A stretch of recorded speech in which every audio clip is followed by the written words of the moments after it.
Hello. Good morning.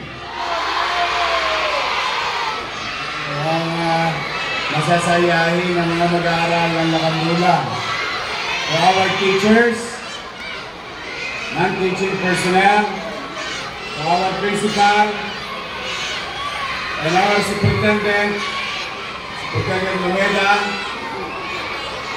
to the SDO family, to our barangay chairman, kagawad, secretary, treasurer, barangay officials, at sa inyo mga magulang na nandito, kasama natin ang ating mga kapwa halal ng bayan. Andiyan dyan ang ating paborito, si Edward Tan. At ang gwapong-gwapong may asin pa,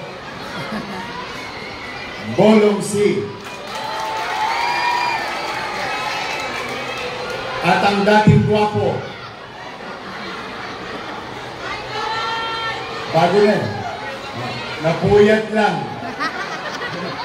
Because I remember it vividly when I was with your parents and your teacher last December of 2024. I was here with your principal during the Foundation Day or something like that na may event. Punta ko rito. Isa ang request sa akin ng mga teacher ninyo para sa inyong mga mag-aaral. Sabi nila, tuwing flag ceremony raw, umuhulas yung kanilang mga Natasha at Chinchangsu. Sa init. At nababasa kapag umuulan. At kapag may activities, ay talagang limitado yung oras. Because of your situation with your quadrangle. At tingnan nyo naman, bagong baklas. Ayun yung mga anay. So sabi ko, I need a commitment. Sabi ko sa mga teacher nyo, mga nanay at yung principal, loobin nawa ng Diyos na bigyan ako ng pagkakataon ng tao muli makapaglingkod. Aayusin ko ang quadrangle niya. Salamat naman sa Diyos. That was 2024, December. Pinalad tayo, binigyan tayo ng pagkakataon ng taong bayan. So, may utang ako sa Lakandula. O ngayon, magbabayad na ako.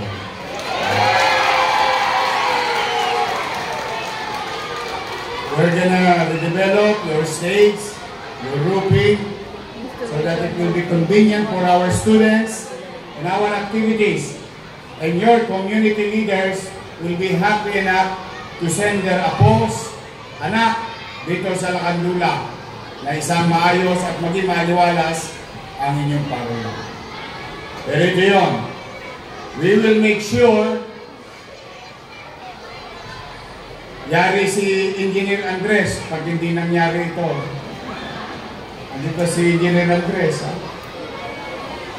We'll make sure that your next Christmas party umulan kumagyo tuloy sa quadrangle kasi may bubong na ngayon.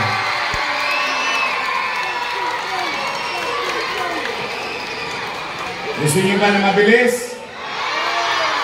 Bibilisan natin. Partida pa yan. Wala pa tayong pera. Pero sabi ko nga, do your best and God will take care of the rest.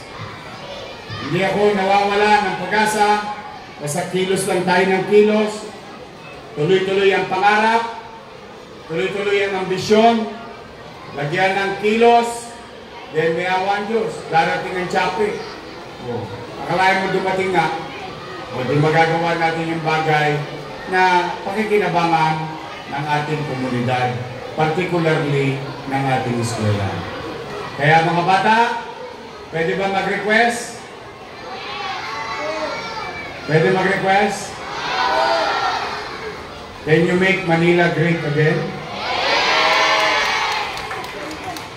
Alam niyo kung paano? Mag-aral kayo maigi. Pwede ba? Walang grade na di palakol, ha? Kailangan lahat, minimum, Pilipit. Ha? Kailangan line of 8 lagi. Pwede? Kaya nyo? I think kaya nyo. Dahil sa, alam niyo, yung mga magulang ninyo, maaaring wala sa bahay nyo ngayon. Nagtatrabaho, naghahanap buhay, para maitawid kayo at mabigyan kayo ng magandang kinabukasan.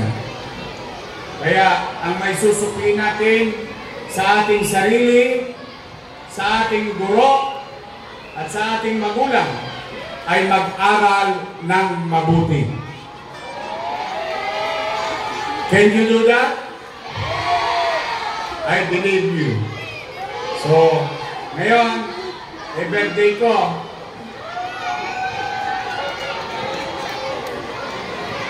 Pag birthday, may handaan.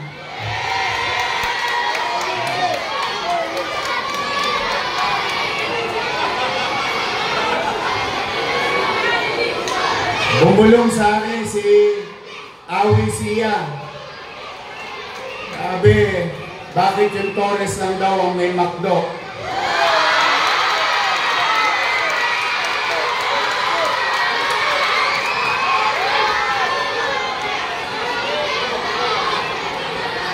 Anong gusto niyo sa McDo?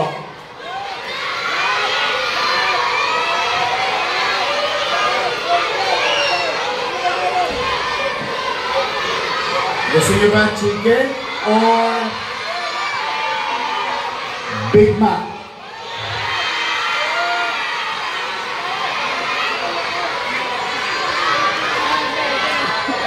O bukas, gusto niyo Big Mac? Mga kinder, gusto niyo spaghetti or Big Mac?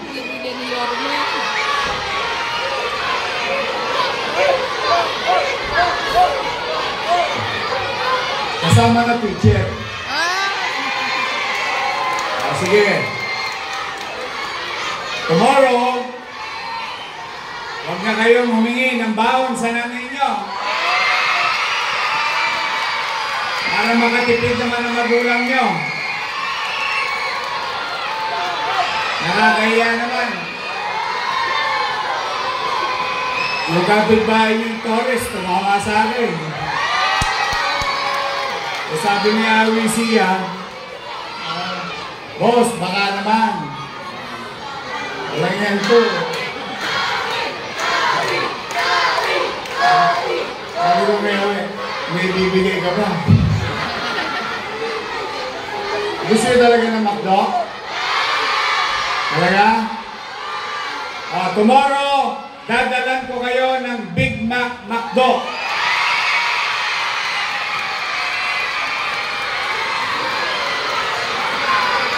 May burger ka sa akin.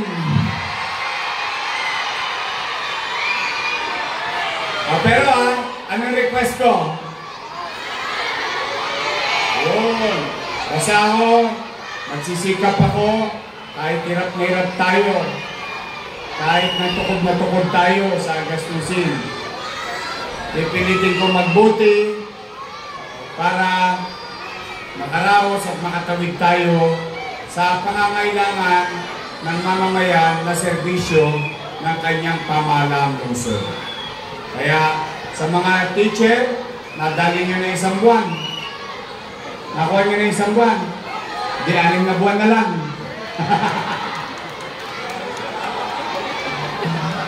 Dami ko pa utang sa inyo. Basta, lang. Yahit-yahit lang. Unti-unti. Pero masaya ako na unti-unti ko nababayaran yung ginawa ng nakaraan. obligasyon sa inyo. At yawan Diyos, kung titira, makakatawid din tayo. So sa mga teacher, huwag kayong mawawalan ng pag-asa, ha? At sikapin ninyo, which I believe in you, sikapin ninyo na maging mahusay ang inyong mag-aral. Why? You have to continue to believe to your students because one of many will be here.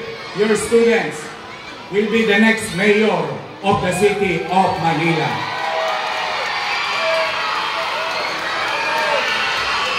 Sino gusto maging yorme? Sino maging gusto doktor? Abogado? Engineer? Mag-aral kayo maligi. Gawin nyo ang inyong asignatura, mag-review. Pag alas 10 ng gabi, anong gagawin? Huwag nyo pasasakitin ang ulo ng inyong barangay official, ha?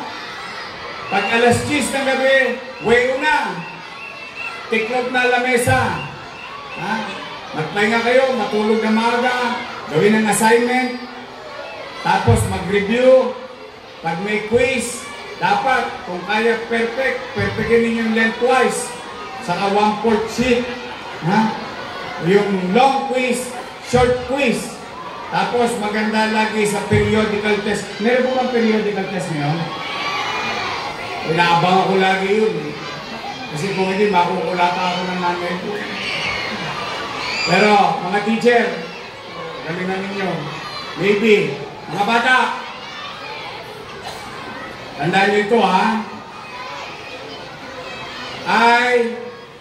Your mayor is a product of public education system. Tulungan Center, Rosauro Almario Elementary School, Tondo High School, full-blooded public school product. So kung nangyari sa akin ito, pwede rin mangyari sa inyo, mga bata. Mga guro, happen to me, it can happen to your students. It's not impossible nowadays. Okay? I am no special. I'm just one of those ordinary kids or pupils of yours. So it can happen to them. You are now building future parents, future doctors, future professionals, or maybe elected officials. So hone them, guide them, and be patient to us. Kami mga bata, minsan makukulit lang talaga kami. Para may mga sili ang put namin. Pero we love you, teachers. We respect you as our teachers. That's how I feel when I was your pupil. So, sa inyong lahat, I'll see you on December. And tomorrow is McDo Day sa Lacandula. Mag-ingat kayo. Pagpalain naman kayo ng pong may kapal. Sabay-sabay tayo. Manila! God first! Thank you. Maraming salamat po. Muli po.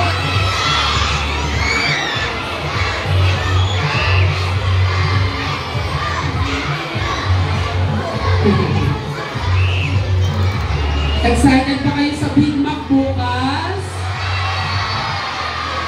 Mag-aamoy burger ang Lacandula bukas.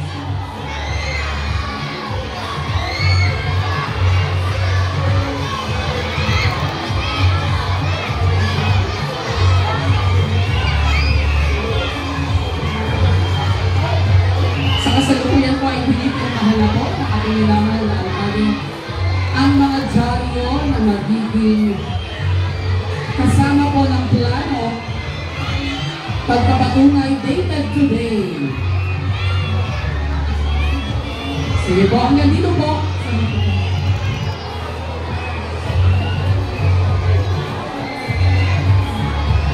Yan, kasama siyempre ang ating mga mahuhusay, ang ating madyatsyaga at napakababait ng mga guro ng Lacandula Elementary School.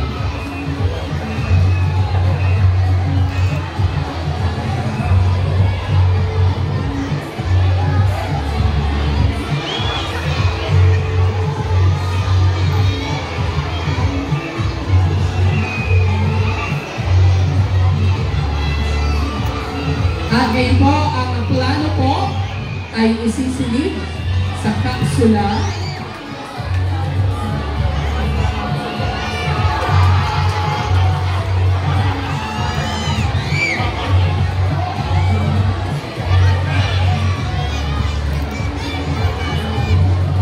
Yan. At ito naman po ay ibabaon na po sa ground ng ating pong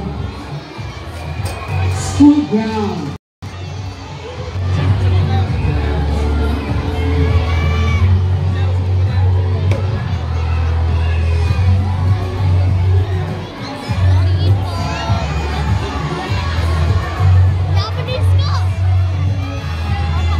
Yan, yung mga teacher po, pwede po tayo dito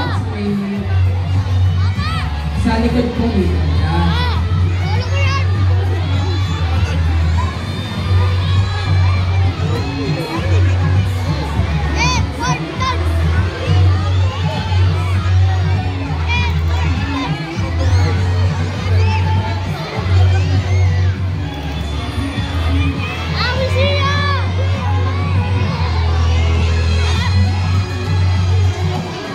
Siyempre kasama rin po natin ang ating mga department heads ng pamahalaan puso.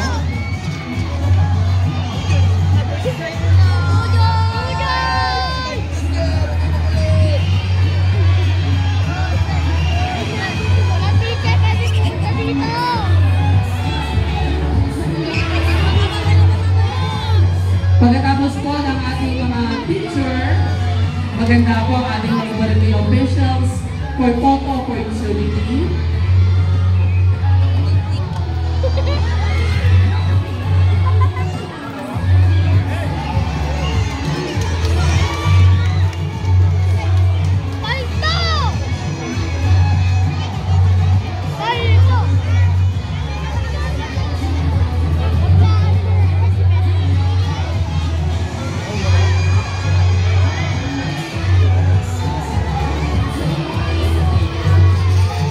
Ganap na po na ibaon. Ang kapsula ngayon na po, ito po ay katabunan na.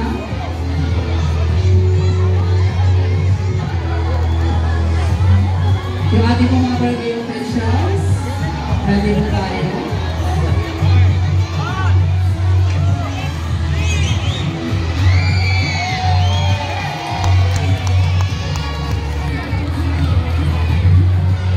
Palakpakan naman po natin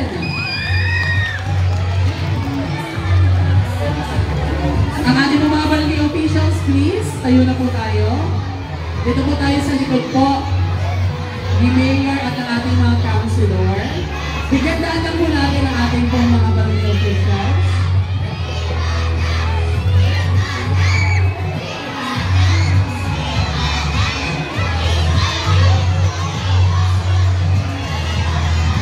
Sige po, sa likod po tayo ng Mayor.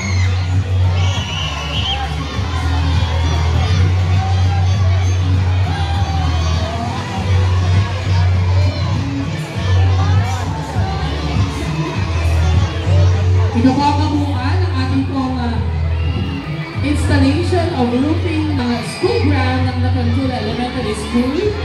Ang roofing area po ay mayroong 384 square meters. Ang stage area po ay may 48.36 square meters. Solid polycarbonate roofing, rubberized paint floor finish. At ito po ay kayang mag-occupy ng 500 because it has 500 seating capacity.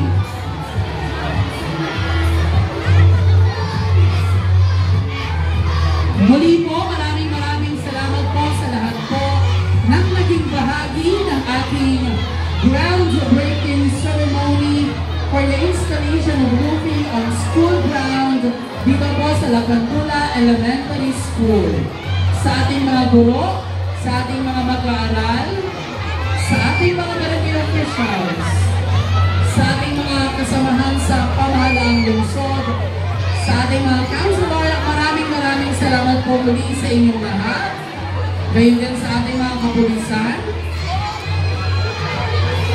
Maraming salamat po sa inyong lahat. Kagaya ng sinabi ni Mayor Isko, mag-aral tayong mabuti mga bata.